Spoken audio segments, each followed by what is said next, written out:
Hello and welcome to episode 255 of Retro Encounter. I am your host today, Zach Wilkerson, and we are here today to talk about part 2, or the ending, of Persona 2 Innocent Sin. And today I am joined by three amazing panelists, starting with Alana Hagues. Hey everyone. And Leona McCallum. Hi! And Joe Padilla.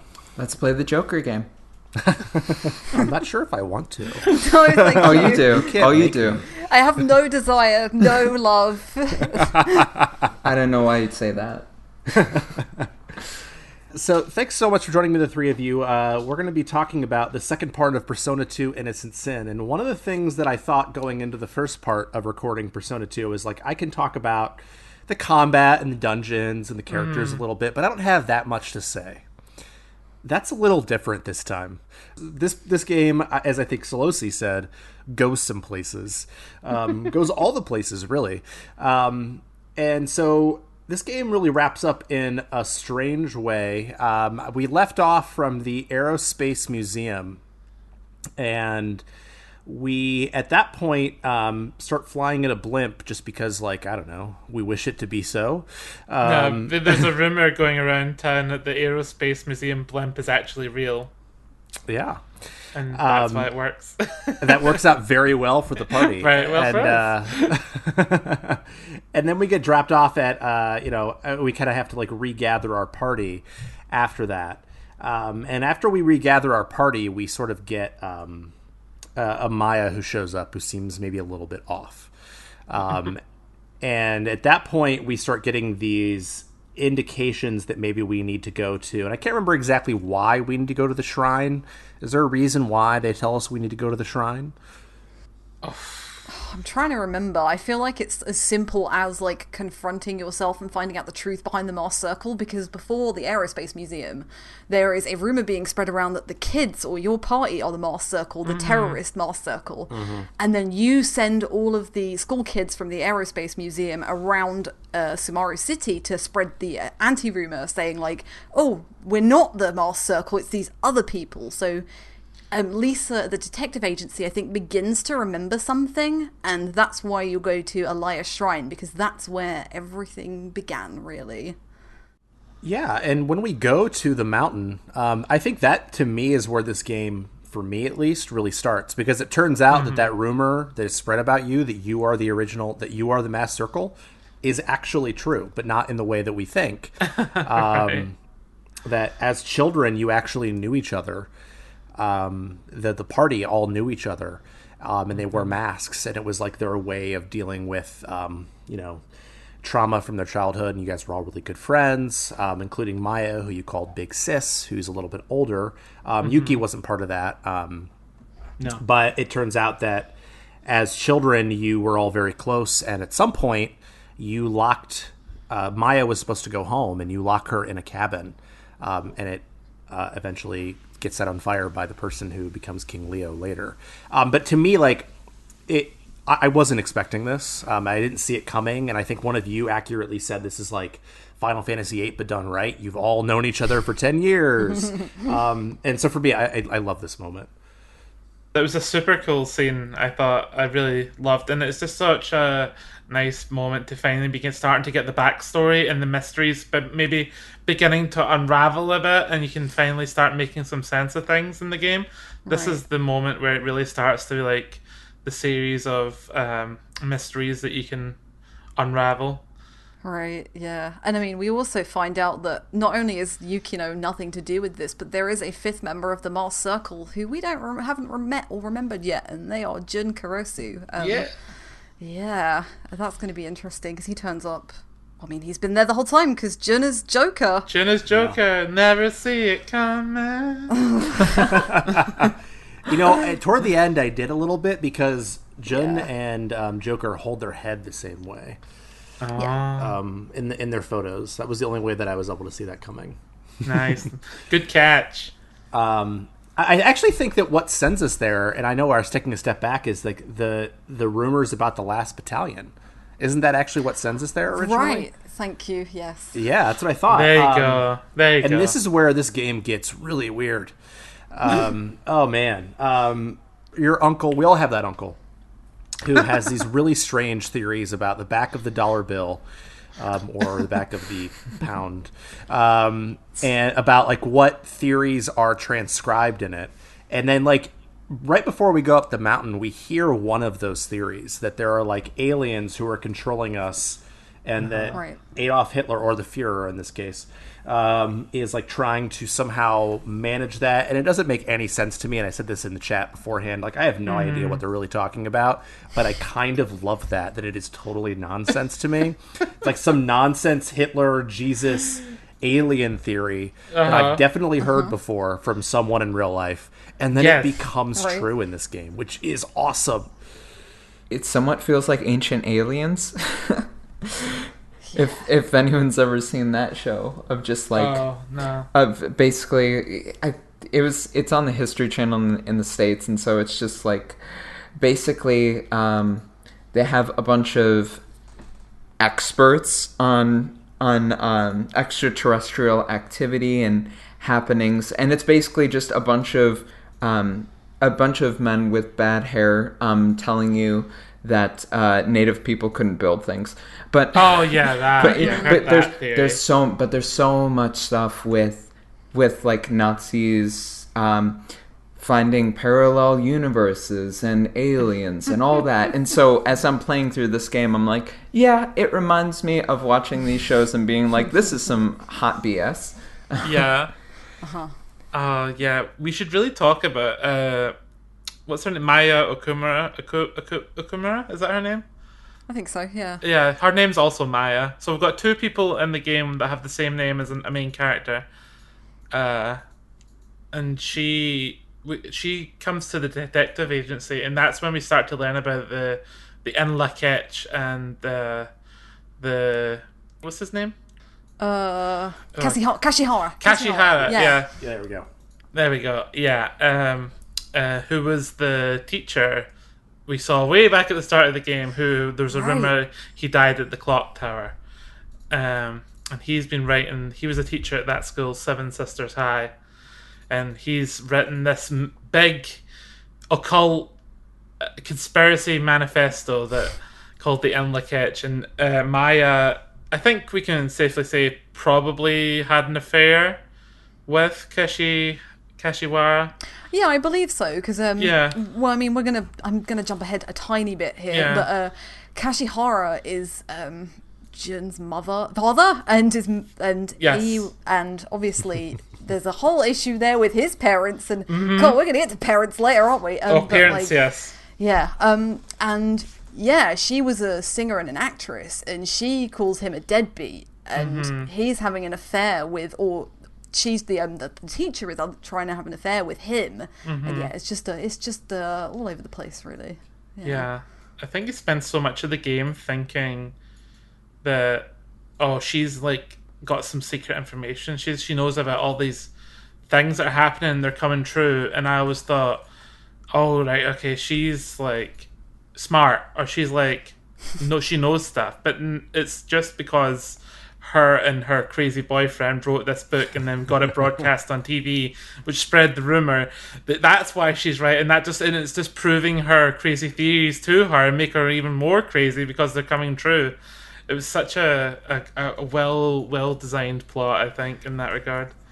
And the like broadcasting it on TV thing, it reminded me of in the previous episode I talked about like how conspiracy theories become true and such, and it's it raises the tensions that I have with mainstream news and with corporate media currently, when they're actually starting to broadcast stuff about the QAnon conspiracy theories and such. Yes. And it's like, this game is a very extreme example of just how much people will believe and how much can actually come true. But it doesn't exactly make me feel great about this stuff. So it definitely hits on some truths of human society in regards to how we spread false information. The game definitely is good at demonstrating that, I think. Right, yeah, and it would be completely apt for them to go for the fascist Nazi state, which basically used propaganda to control the entire nation of Germany, right? Like, in the same sort of way. So, yeah. That's a good point. Yeah, I think that what's interesting about it to me is, you know, I feel like throughout the entire game, you are sort of trying, and Leona brought this up a little bit earlier, trying to follow the thread of the plot when you realize that really the plot is about these 5 people and then like everything that like sort of spreads from them, and the rumors create all this insanity throughout, and I love the way that it follows through on its premise. Like it says, like, we're gonna like, spread rumors, and in real life, you know what? I have definitely talked to people who say stuff that is just as crazy as what ends up happening in this game. Yeah. I mean, sincerely, I have talked to people who believe this sort of thing. Oh, I see it every day online. Yeah, every day. Luckily, I try to stay off of Reddit, but but I've had people who literally, it's like, Zach, look at the back of this dollar bill. What do you see here? Oh like, my God. Nothing. Good grief. So my point is this: like, I think that it. Because so many people, at least in America, from my experience, believe this sort of thing. And those are the sorts of people who believe what they see on TV and are then convinced to do certain things that maybe some of us on this podcast may think are insane.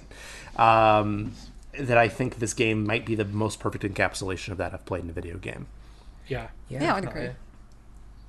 And you know what I think is, and I said this earlier, the interesting thing is that these rumors all sort of started long ago, and they started spreading slowly with our protagonists, our masked circle, our original masked circle, who are Tetsuya, Lisa, and I'm just going to say Michelle because Michelle, and then also Jun and Maya a little bit.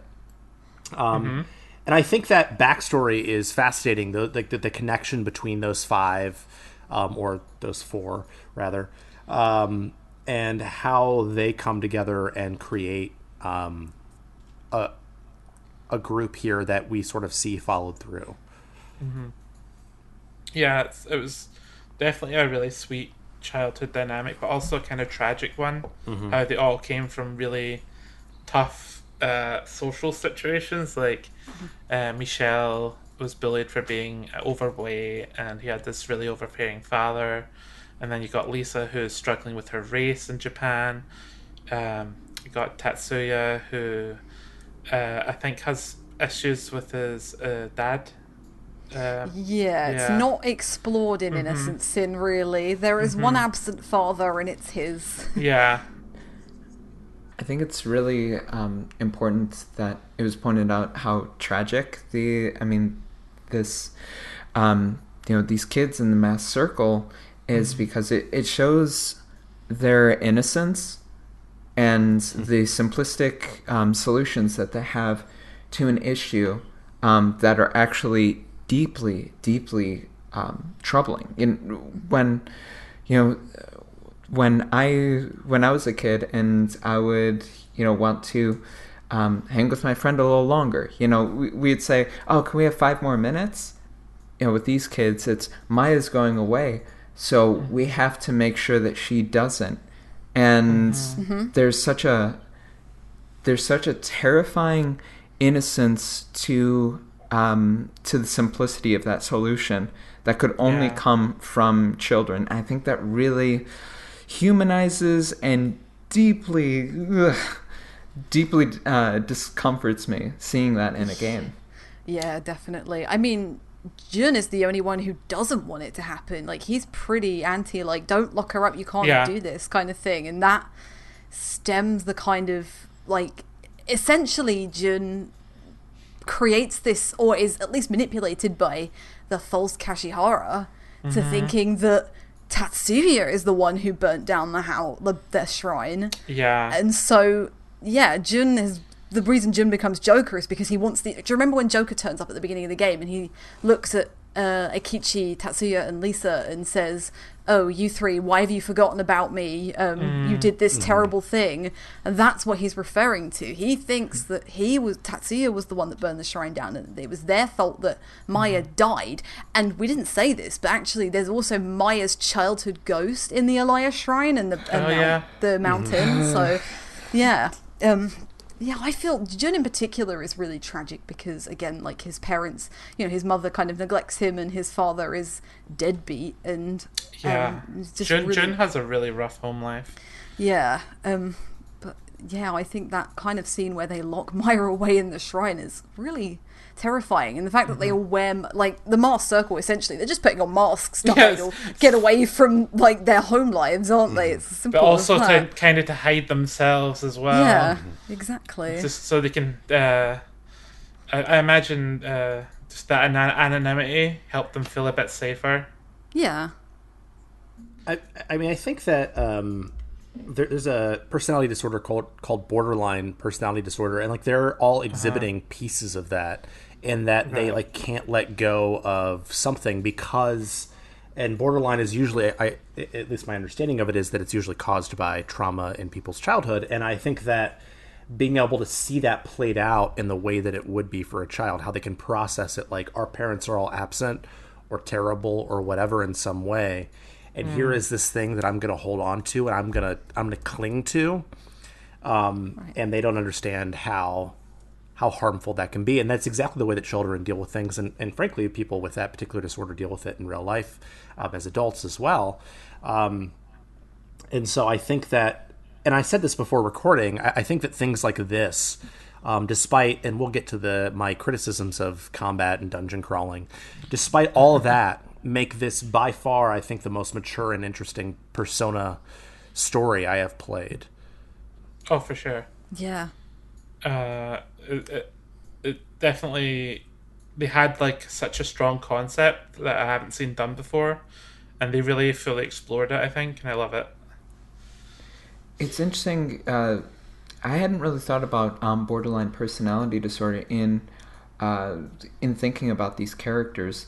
But, thinking about this as a response to trauma, I can absolutely see that. And especially later in the game, which, we'll get to more of that in Xibalba, if that's how it's pronounced. In Xibalba, you see Jun, being picked up by who he calls his uncle, and the way he kind of walks back, and the way he's just kind of caught with this really tangible sense of fear. It looks like someone responding to a person who they want distance from because of abuse. I mean, it really seems to present that. There's really just visceral fear. After you have your encounter in the shrine and on the mountain, you end up fighting Joker. And as you're fighting Joker, and you know at that point that Joker is Jun, that he needs help. And I think that one of the things that this game does really well in talking about these ideas of trauma that we've dealt with earlier is that idea that... and this is very JRPG, but I think it actually deals with it in a way that is maybe more mature than normal. Like, like friendship is really, really matters. And like the families that we choose are the ones that matter because they all give, Maya in particular, they all give Jun this incredible forgiveness for being Joker. And at the time, you believe that Joker or Jun is being manipulated by his so-called father. This is 2/3 of the way through the game. We're not even further than that, and it reminds me a little bit of Suikoden 2, where like that's like the person who you think is the villain, who you get much earlier. Although he's definitely different than Luca, of course, but you end up recruiting him much earlier. I guess maybe Magus is more appropriate, but I think that the way that it deals with typical JRPG themes in that way when you recruit him is, again, it's not just that like he's misunderstood, it's that he misremembers. And again, that is a sign of trauma. That's a sign of people being manipulated by their parental figures. And I think that makes Jun an incredibly compelling character as a result. Yeah, I mean, false memories and repressed memories are a big thing with all the characters in this, as you said. And even in my life, I can think of like ways that I've repressed memories, or I remember things completely differently from how other people remember them, and you're never quite sure of what's real and what's not. And I loved the way that the game tackled that, and I really felt for Jun and understood where he was coming from in that regard. It's funny, just as a kind of general note.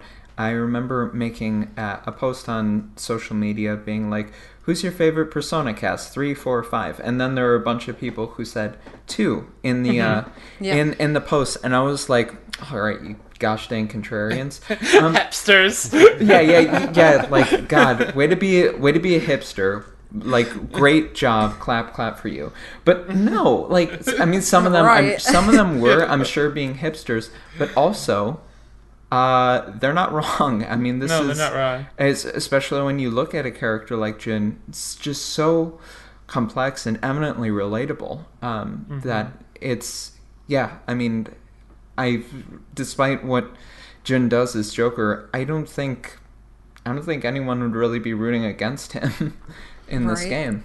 He wanted people to fulfill their dreams, and on paper that looks great, but the sort of warped rumors that were going around made it not so great, and he just got so messed up in this sort of philosophy that he was being led astray with his fake father and sort of things. It was definitely a perfect storm in that regard, and definitely made me, I could understand him, and I could forgive him. Like, it was one of those characters where the redemption was easier for me than some others. Yes. It felt earned. Yeah, I agree. Definitely, yeah. I mean, it was like, he essentially is doing a really extreme version of creating a group of imaginary friends to recreate that friendship he had as a child, right? Like, I've done that, definitely. My heart. Like, Jun is a really, really, I said as a joke to somebody, I was like, I've adopted Jun and I've adopted Akichi. I was like, I've adopted both of them and they're both my children. Okay.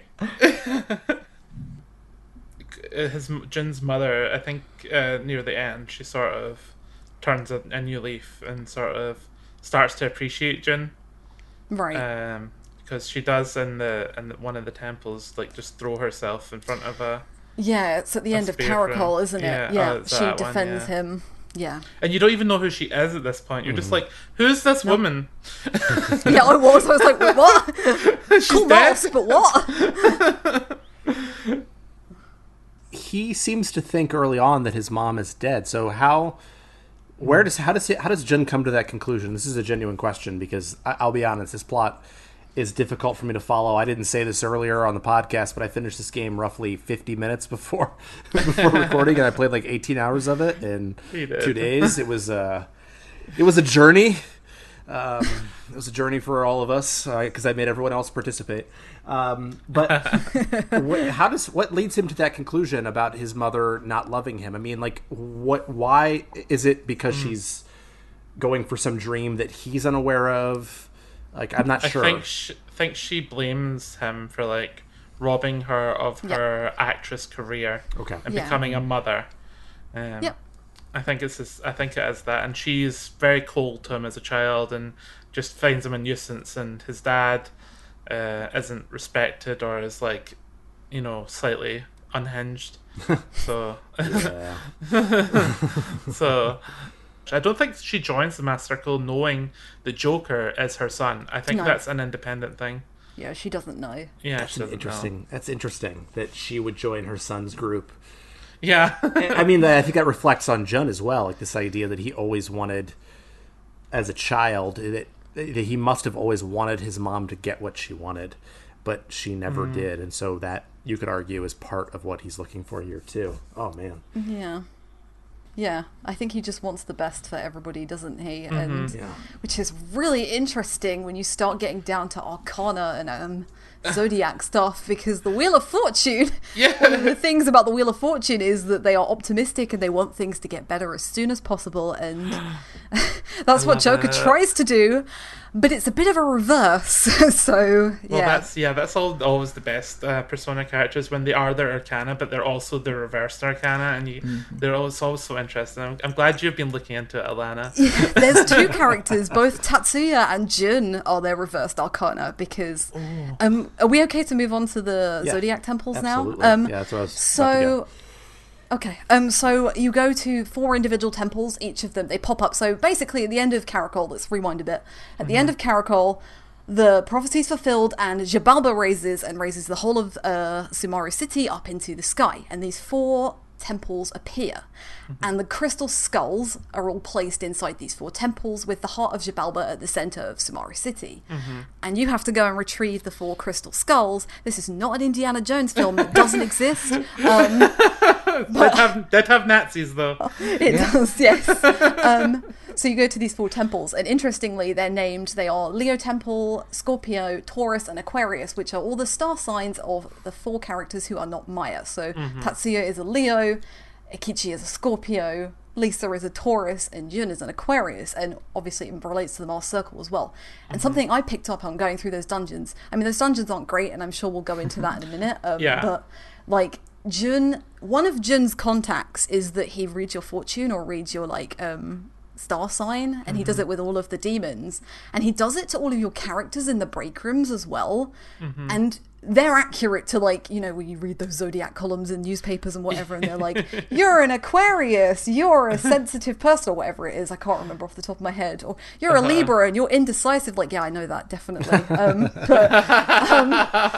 But yeah, like, the one that always stuck out to me, and Leona pointed this out to me as well, because we were talking beforehand that we love how Jun shades Lisa a little bit, because Jun is very close to Tatsuya, and he says, oh, Lisa's a Taurus, she's jealous, you know, that sounds right? Like, stubborn. But he does it with everybody, and in the one that stood out to me the most was in Leo Temple with Tatsuya, and he says, oh, you know, this temple is a Leo, Leos are brave, they're happy, they're positive, they're leaders, just like Tatsuya, and I'm thinking, Tatsuya's not shown an ounce of leadership, like, in the nicest possible way throughout the game. It's been Maya, and Tatsuya's reserved and shy, and, like, him and Jun are both their reverse Arcana throughout the entire game, and they're reverse of their star sign. So that's so interesting. It's a lot to take in. Like, you have to do a lot of reading, but there's other things as well. But yeah, the Zodiac temples are where, like, the characters' shadow selves, or at least 3 of them do, because the 3 shadow selves appear at the end of Caracol, and they're really interesting. Is there a particular one anyone likes or interested in digging into? I mean, I thought that Lisa's was interesting because it pointed out all the criticisms that I had of her last episode. Exactly. Which I think is fascinating because, like, I criticized her, and then you all 3 of you said, like, nah, I think that maybe you're oversimplifying her. And I appreciated that. I was a bit with you. And I appreciate that. And I think that the game is doing the same thing. Like, the game is... the shadow self is trying to oversimplify her a little bit, and she says, no, that's not exactly who I am. Although I will say that after she joins up with the shadow self, I feel like the only thing she talks about is Tetsuya, which was literally my criticism at the time. But you could also argue that that's, like, her embracing what she wants. Like, there's an author named Annie Dillard who says, like, you should always, like, go after your one true thing, and that is what she's doing. And so I can respect that in its own way, but also it's interesting that it criticizes her for it, and then she does it anyway, which I think is kind of cool, actually.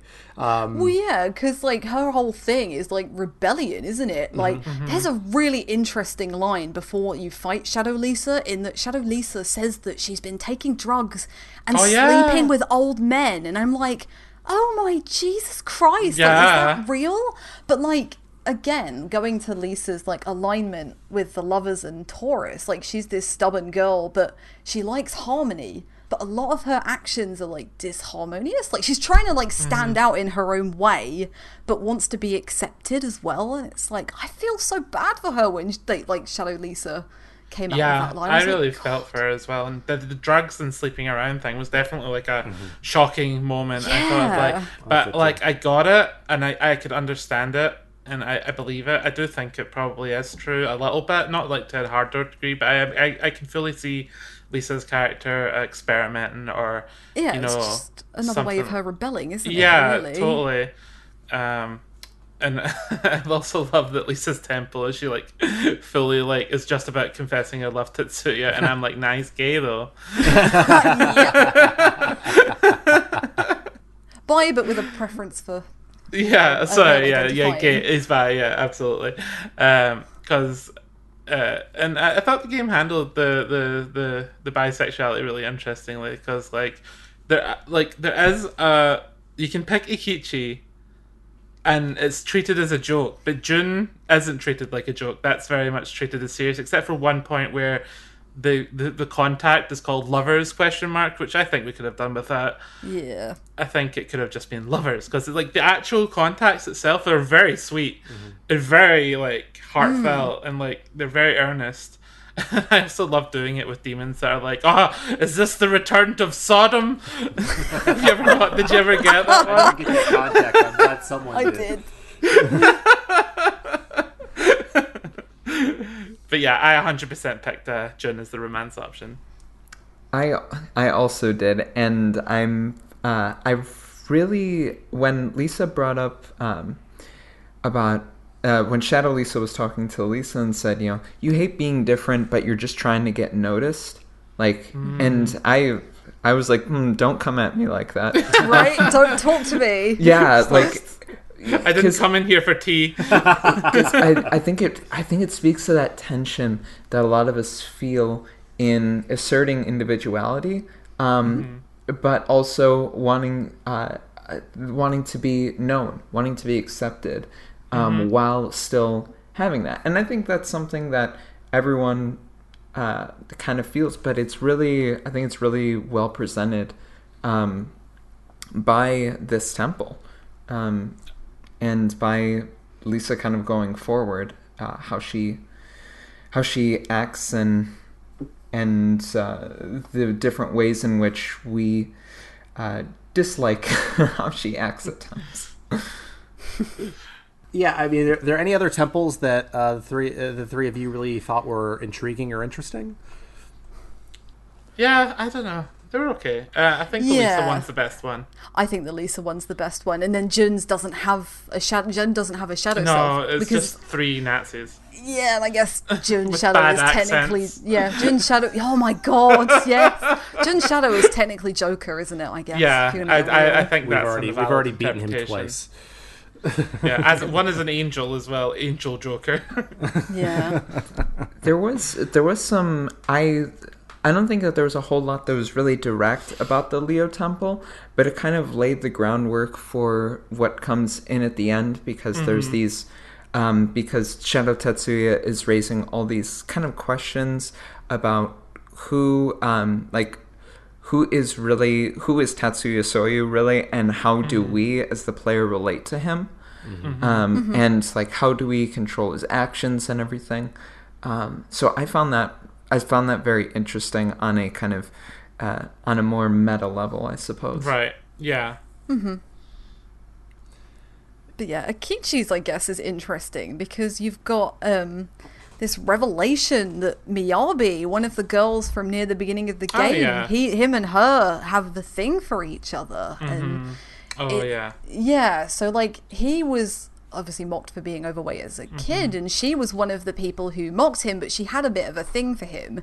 And then the reverse happened in that Akichi wanted to become more confident, more brash and brave, and he does on the outside, obviously, because he thinks he's this rock star. And then Miyabi becomes the overweight one, and she gets like, she doesn't want him to know that.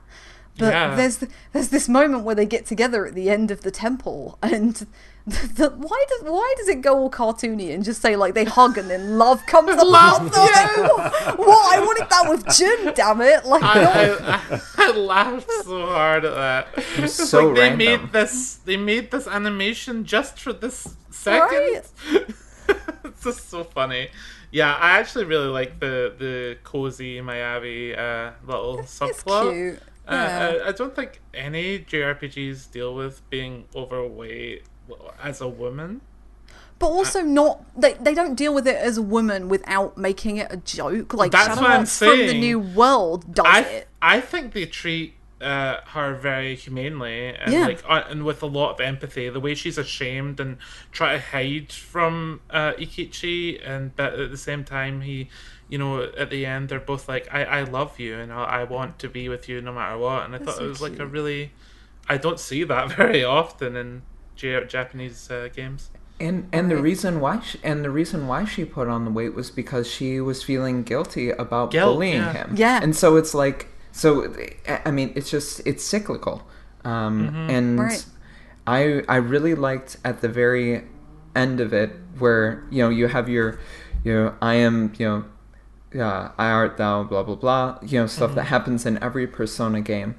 And usually it's usually the character is kind of exasperated and is like, well, this is strange, but I guess you're me, I'm taking you on. And I really like that Ikichi just said, cool with me, I already know you're me.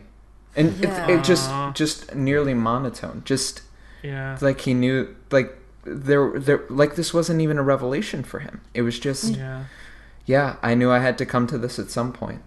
That's a Yeah. good point. Yeah. It was like Yeah. something he was scared to face, but when he actually had to confront it, it was like, okay, I'm here. I have to do it. Yeah, and I think that this game in general deals with issues of identity way better than the other two Persona games that I have. I mean, like it's always a thing that comes up in Persona 4 and 5 at least, like this idea of like finding your identity.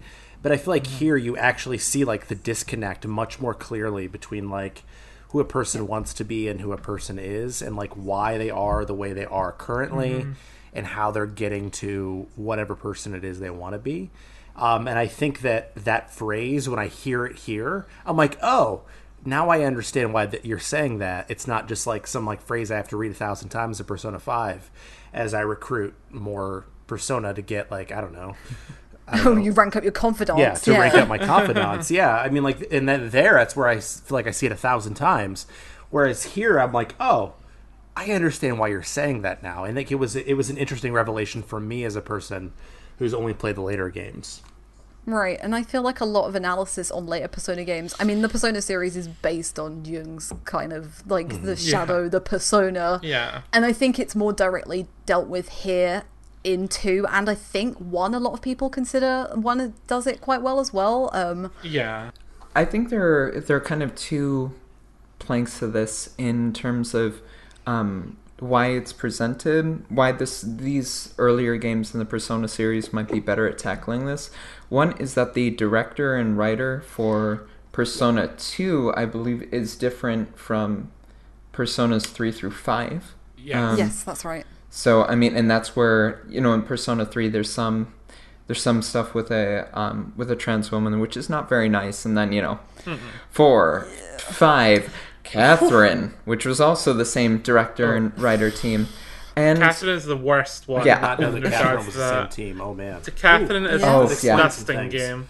Oh, it does. And and that's, I think, definitely part of it. And also just how Japanese games and Japanese society have a less direct approach when it comes to talking about sexuality and gender. And not that it's better or more progressive, but it is a different, less direct way of saying this character is gay and that's fine. It's sometimes more conservative, but often just less direct and harder to pick up on, I think. That's a good point. The cultural differences of how we sort of go, because like I always think sometimes Western fans are a bit too they try and push the sort of way the Japanese media and cultural Japan works in regards to these things, and they seem to misunderstand the culture, and you're not helping by trying to impose They're Western saying like, standards. oh, it's just a on different that. culture. You don't understand. Yeah. You just need to pay attention to Yeah. Japanese culture. I'm like, no, that's not everyone. You're wrong. And it's used both ways. One is used to like forgive, homophobia, transphobia, racism, all these things. Like people try to use it as a justification of why it's different and fine. You shouldn't say anything. That's wrong. But on the other hand, you got the way that people say, don't try and correct them or whatever because you're being racist or instead of the culture. It's a fine line you have to walk and trying to critique the way different cultures approach these taboo topics. Unfortunately, they are taboo. And it's interesting because, like, again, when people bring that argument up, I would point to a game like this that isn't perfect by no means. No. But it at least it makes an effort to be honest about it, and it's not, for the most part, at least in terms of what you see in the main story, totally shameful. And it makes people, like, when you do the lovers' contact, look ridiculous when they question you back, right?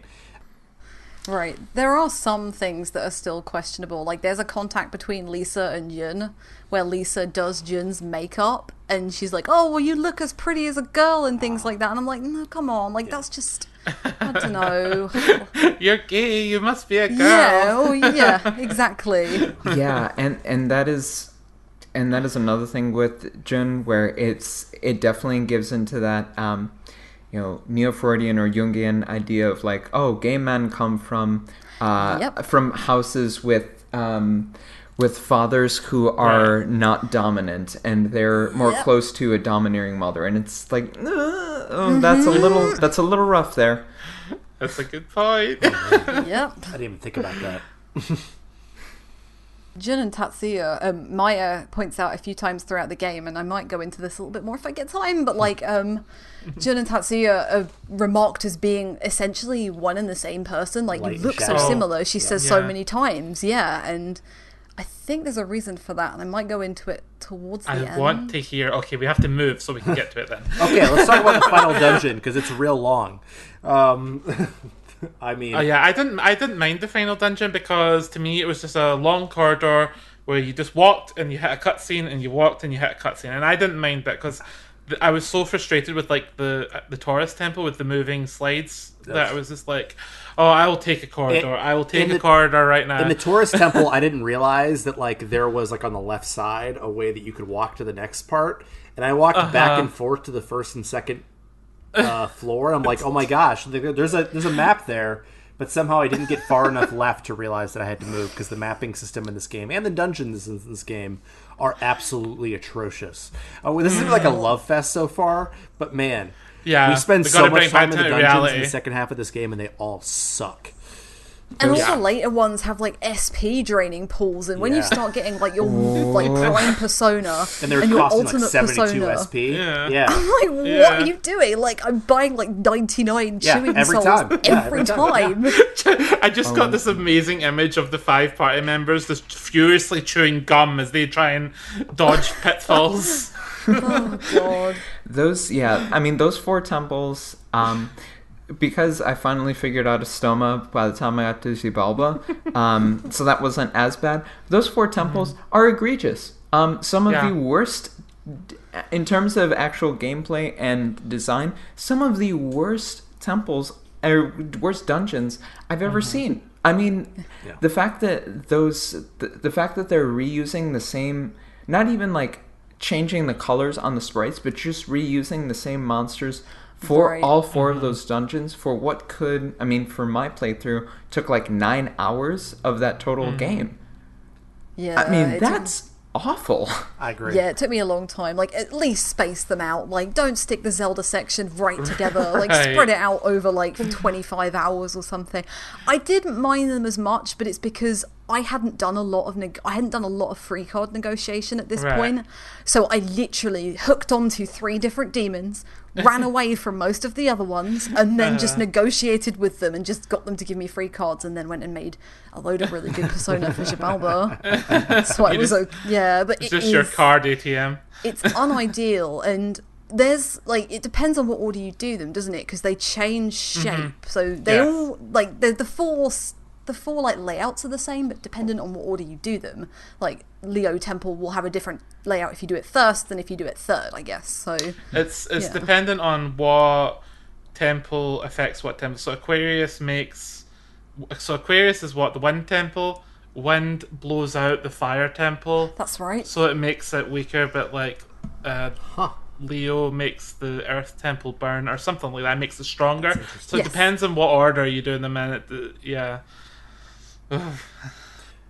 And I mean, I love, and the temples, are all bad, but like the dungeon, like quote unquote dungeon that you go through to get to Xibalba, the Silver River is hilarious because you're just like running around at first in like a boat with a swastika on it. It's not actually a swastika. It's an iron cross because it's censored. Yeah, because it's censored, but it's a swastika. That's what I see. Know what it's so outrageous, wink, wink. And like that. And I feel like we're talking about these incredibly heavy things, and we are. This game is heavy, like in ways that are important, but it's also really funny, in like a dark way. And like it's so outrageous to see your party just like running into walls in that swastika boat. And like, it could be offensive, but like this game deals with its themes so seriously that it's not offensive. That I think it is. And interplay between the characters, like Jun like makes fun of Lisa so much. Lisa makes fun of Ikichi, Michelle. There you go, you did it. So much. Like there's like this great interplay between them that I think we've sort of lost a little bit in our discussion of the really heavy themes of this game, but it makes the game keep moving because like it's not just like a slogfest of depression. Right, yeah, they're so charming. And actually, that bit in the boat, before Yukino leaves, because obviously Yuki leaves the party at Caracol, but she says, don't let Maya drive any vehicles. And what do they do? Let her drive a vehicle. I like when Lisa was like, are you going to let one of the adults take over? She's like, oh. Yeah. I love that scene was basically just the river scene in Final Fantasy VI, but with a Nazi raft. Yeah. That's so true. Serpent's Trench. Nazi Ultras comes out the water. I mean, Yalathatep's not too far away from Cthulhu. That's true. That's true. But the final dungeon itself is very long, but it doesn't feel as long as some of the others because like you're constantly walking through these rooms that either have like either totally insane and ridiculous boss fights, and we haven't talked about the German accents yet in this game. But oh my goodness, like sometimes they don't even try. It's great. No. But like you go through all these rooms where you're finding out more information, some of which we've already talked about, but also where you have these boss fights like on almost every floor. And so if the rest of the game had done that, the dungeons wouldn't have felt as horrible. And for me, like as I'm playing it, I'm like, oh my gosh, come on. Because like I knew that I had to record this at 4 p.m. Eastern time on a Sunday. It's extra pressure. But yeah, I mean, otherwise, I actually thought that Xibalba was like a pretty well done dungeon, except for all the SP draining pools, which luckily I was stocked up on my chewing souls. Yeah, and you can leave on floor 4-5 anyway. Oh, can you? Yeah. I didn't know that. So anyway, there's a boss called Metal Daddy. Yeah, Right? there is. That's a thing. Metal Daddy. Yes, that's the one where it's Ikichi's father, isn't it? Yeah. That's right. So we're sitting in one of the rooms, and you're getting like metal representations of their parents coming at them. I just would have been remiss if we left this podcast without bringing up that. It's very important, especially because he's got like a cable eye. He's got like one red, one red eye. I mean, one of the things you discover as you go through that dungeon is slowly you discover that like your dreams and your wants and your desires and your fears, in this case, are coming true. And so like Maya is trying to manipulate that to get to the Führer a little bit quicker. This game is so ridiculous. I love it. To get to the Führer a little bit faster. And once she says that, like, Ikichi's like, oh my gosh, oh my gosh, oh my gosh, and then, like, a golden version of his dad comes out of the wall and attacks you, which is amazing. I really love Maya in these scenes where she often is the detective of the group, and she's often the one figuring out how the dungeon works, and I quite like that about her. And watching her slowly try to work out how exactly the mechanics of it work was super interesting, and how you have to kind of take a leap of faith on her at the end to like shorten the dungeon for you. Right. I mean, I always believe in Maya, so it was a good call for me. Always, Of course. True. always. Definitely. This is also the dungeon where we see Maya's father and what happened to him, and Yeah.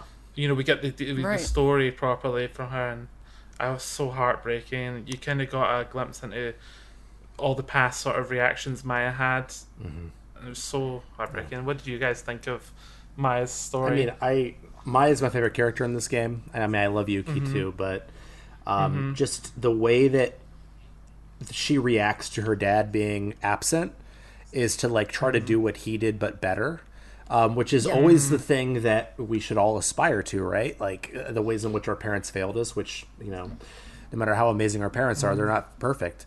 Like to react to that in a way that makes us better indicates to me like just how amazing Maya is. Yeah, you're so right, because at the same time she pursues her journalist career, but she also is slavishly devoted to making sure her friends and family and loved ones know that she's there for them, and she will forgive them, and she will be there for them, and she's such a good person. You kind of finally understand she's not just like a anime protagonist that's like, we'll be positive. It's like, no, she's trying to force herself to be positive and trying to rationally think, okay, I'm going to be here for my friend, I'm going to make sure they know that I love them and I care for them. She's seen some things.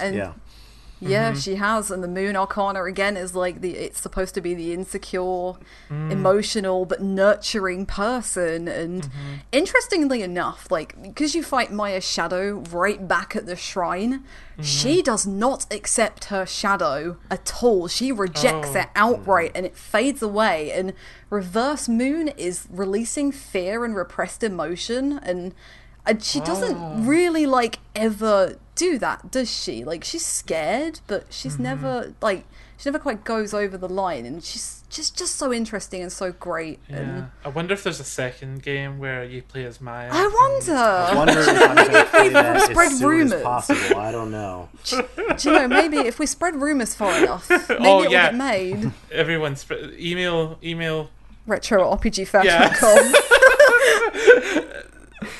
I just rumor at imagine Mike rpgfan.com. Solosi is like this ramen lady smoking a cigarette. Come on, I'll spread your rumors. I used to be a spy, you know. I love that. Yeah, I mean, this final dungeon is where I said, like, this is where this is Daddy Issues the RPG, because you discover all that information about Jun that we talked about earlier, all the stuff about Maya, all the stuff about, I mean, we already knew the things about Michel and his father, and Lisa's parents as well, but it becomes like they all come up over and over again throughout the course of this dungeon, and it's like, oh yeah, this is a game about kids whose dads disappointed them. These people aren't defined by those things, but the game acknowledges the trauma of those things, which I think is beautifully mature. You're absolutely right. It's so well represented in like the final boss of the game. You know, the All Father, the Great Father, whatever it was called. It's the culmination of the whole essence of a father. And I think they say, what is it? The greatest challenge in a child's life is overcoming their father, or something like that. The greatest obstacle in their life is their father. Specifically a son, isn't it? Yeah, it's totally different for daughters. Well, the mother is very much that. Yeah, I mean, God, screw the Oedipus complex so much. I agree. I mean, it makes the final boss makes the ideas of the game quite literal, where like you're literally fighting 5 parts of a giant demon who is not only like the demon who created the rumors we discover, which can someone please say the name for me? I'm not going to try. What, Nyarlathotep? Yeah. No, don't say it like that! That's not helpful, Leona. I need you to stop. Insert 100 yen. Insert 100 You are not Ferris yen, from Steins yen. Gate. So, Alana, can you please say the name of the final boss? Well, the final boss is called Great Father, but actually it's Nyarlathotep, which is a character we did not talk about at all last episode. Is Philemon, and Nyarlathotep is kind of the flip side of the coin to Philemon. Philemon is... They're both the collective unconscious of humanity. Yeah. Philemon is the good side of that, the side that will overcome any trial.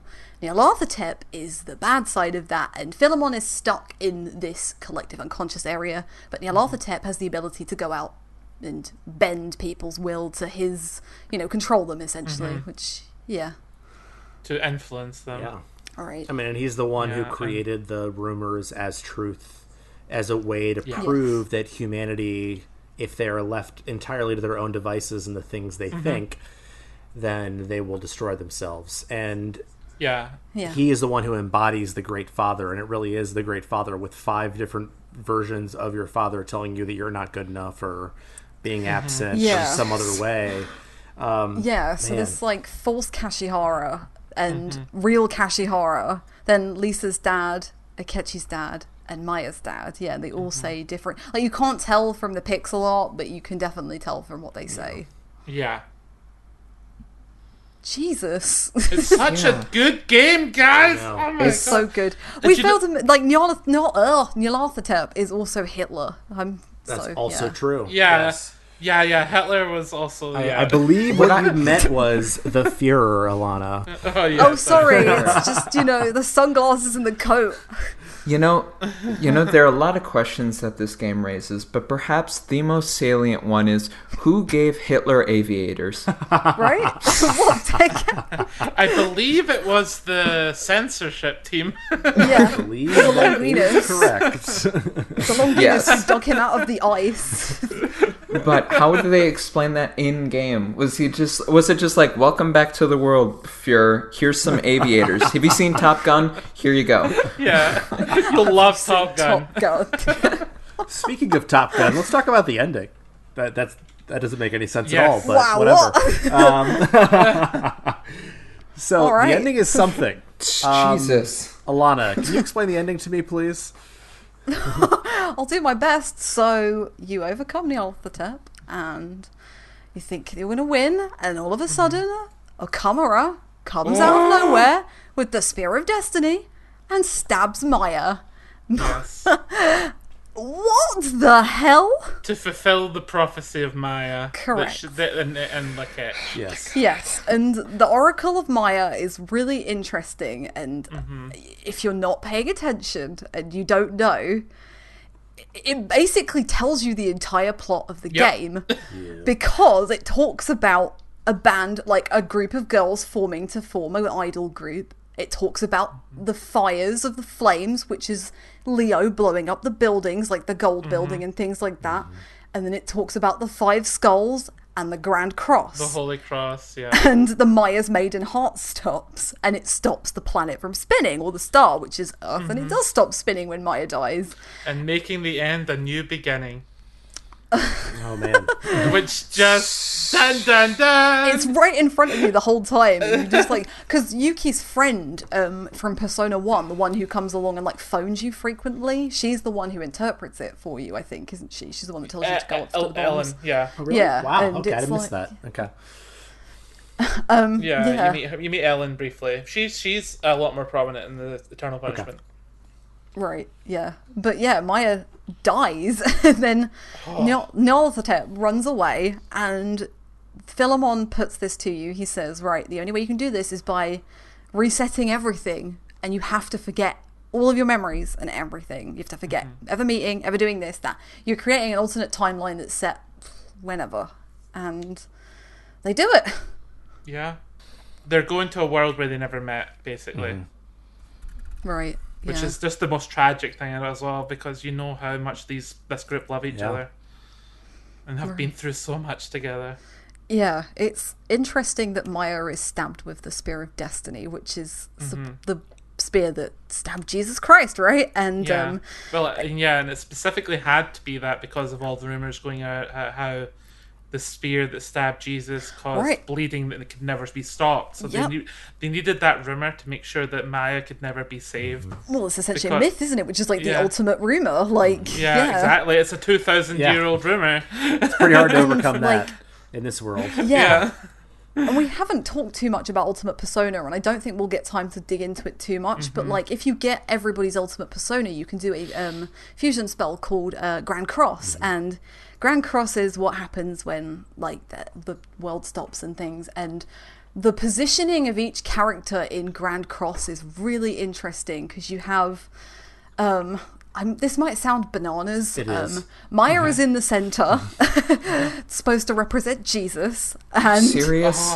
Tatsuya is supposed to be the lion of the Wheel of Fortune, and then it goes Jun, who's Aquarius, which is the angel or the human, and then it goes to Lisa, the bull, Taurus, on the Wheel of Fortune, and then Ikichi, who is Death is Scorpio, but Scorpio can mean eagle as well as scorpion, I believe.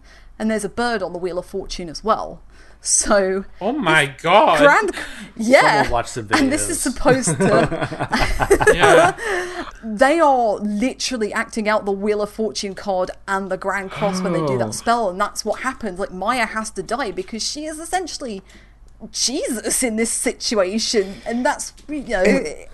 Oh my god, and it's eternal punishment. That's... Oh my god. I need to throw something. Oh my god. Guys, we need to play Eternal Punishment. Oh, I'm going to. Don't you worry. That's incredible.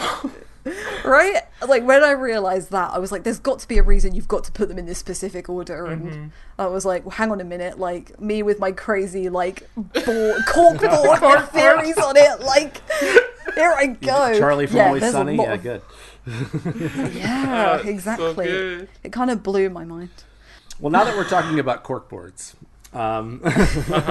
that's when we know we've really gotten to Persona 2. What are some final thoughts that you all have? Like, what are your overall thoughts? What are your overall feelings about the game?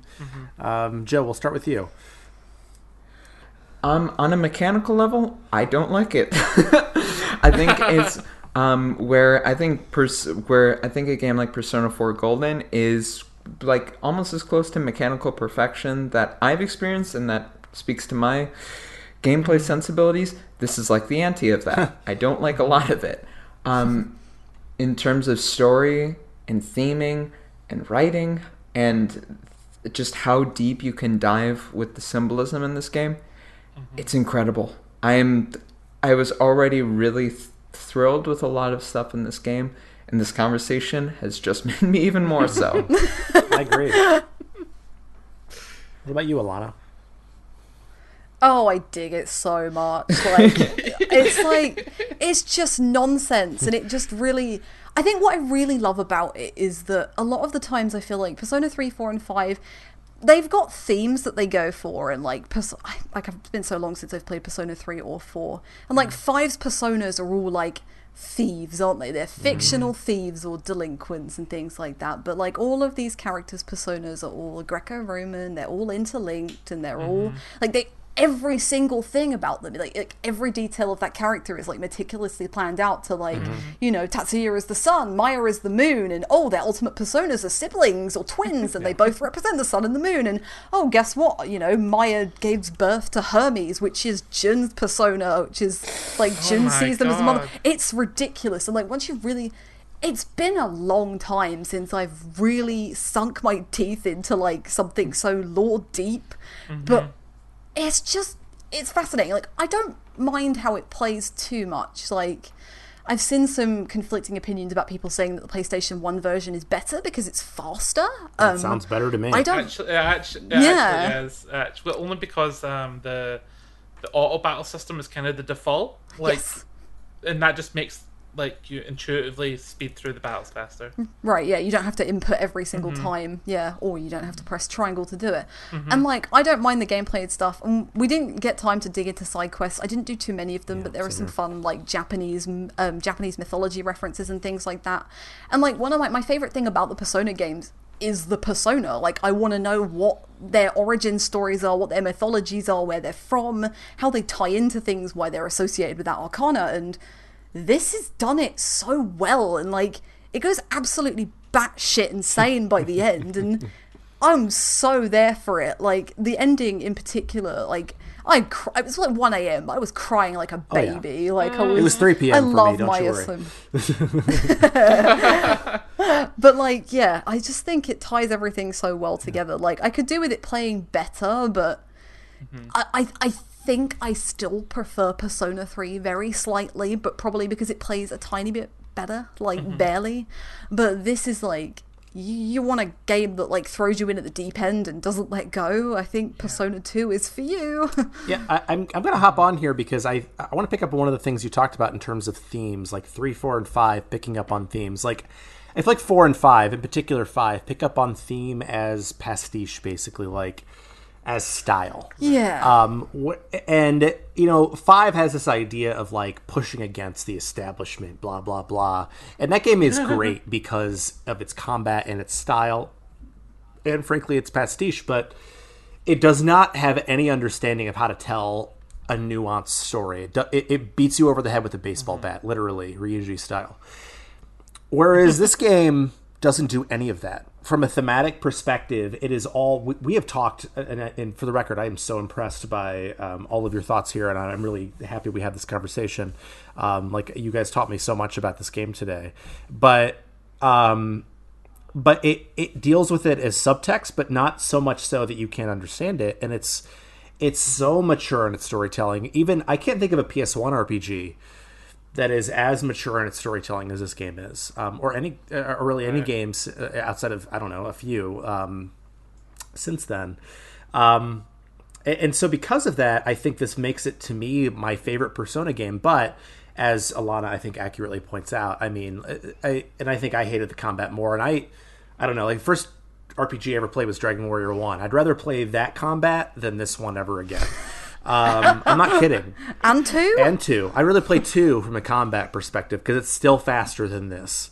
And I don't have to worry so much about like whether my fusion spells are right and like getting everything like lined up correctly. It drove me insane. I spent 60 hours in this game. I didn't even do half the side quests, and it's because I spent way too much time messing around with Persona fusions. And that's my fault. Leona said, like, don't do that. You don't need to. And I did anyway.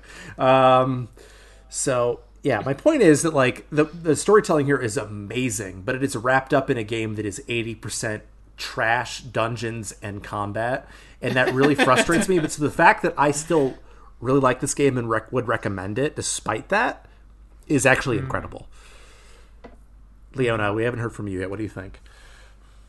Oh, I love this game. I love this duology. I it's one of those games where every playthrough I appreciate it just a little bit more because it is so complicated on your first playthrough.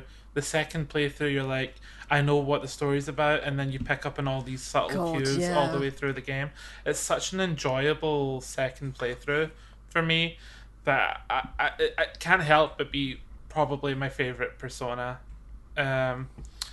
If you include both parts, because it's obviously a story in 2 parts. Yeah. But I just love it, and I love the characters. This cast of characters is so lovable.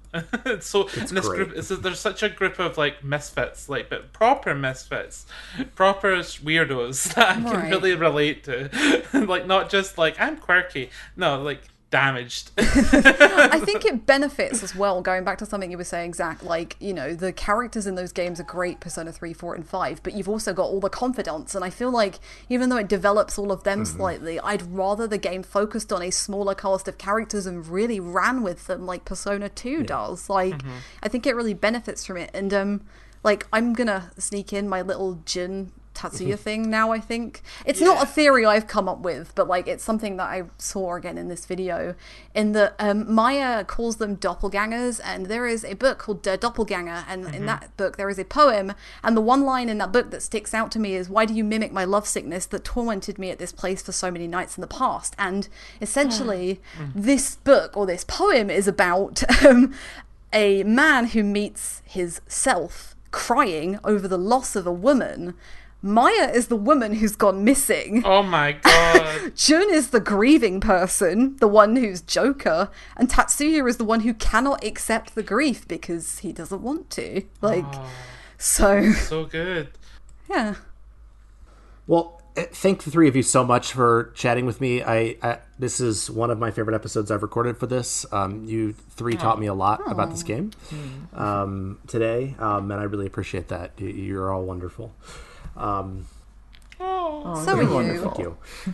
So, looking ahead, since we're wrapping up here, so next week, and I actually have the title this time, we are doing an episode called, and I quote from Michael Solosi, because he'll be back next week, don't you worry. Curse you for your sudden but inevitable betrayal. Anime RPG betrayals. This is actually an idea that Alana had originally that we're running with. Alana and I will both be on the episode, so we're looking forward to that. All right, and after that, we have 2 episodes about Phantasy Star 4, that 16-bit Sega Genesis RPG, which I believe both Alana and Leona will be on. It's a great game. You should play along with them if you can, because it's awesome. It's on so many different platforms now. And we'll also have an episode about the best year for RPGs. So we'll go through and we'll try to rank the top 10 year of releases for all RPGs, which I know a couple of us will be on for that as well. If you would like to give us any feedback, you can email us at retro@rpgfan.com. You can also comment on the message boards. You can visit our Facebook page, Instagram, Twitter, Discord. We also have a Twitch stream almost every day. We also have 3 other fine podcasts. Random Encounter, which is about random topics, whatever our hosts are playing. We have Phoenix Edge, which is mostly about current events. We also, and again, it's back, we have Rhythm Encounter, which is about music, RPG music. And we play music from different RPGs and talk about our thoughts on that. And it's an awesome podcast, and I'm so happy it's back. If you'd like to give us some feedback, and we always appreciate feedback, you can review us on iTunes, Google Play, or whatever podcast listening venue you use. We love feedback. And also, let's talk about where we can find us or contact the different panelists. So, starting with you, Alana. So as always, Twitter is probably the best place. I am at Alana Hagues on there. I am on RPG Fans Discord as well as Alana. If you want to email me, though, you can do. I am alanah@rpgfan.com. And Leona. You can find me at Star Mongoose on Twitter, and I stream on Twitch. I am Star Mongoose RPG Fan. I have no idea what I'll be playing when this episode goes out. I've still not decided what I'm playing next. Yeah, we're only recording like 4 or 5 days before this goes up. So, I know, I don't know what I'm playing. We'll help you decide. And Joe.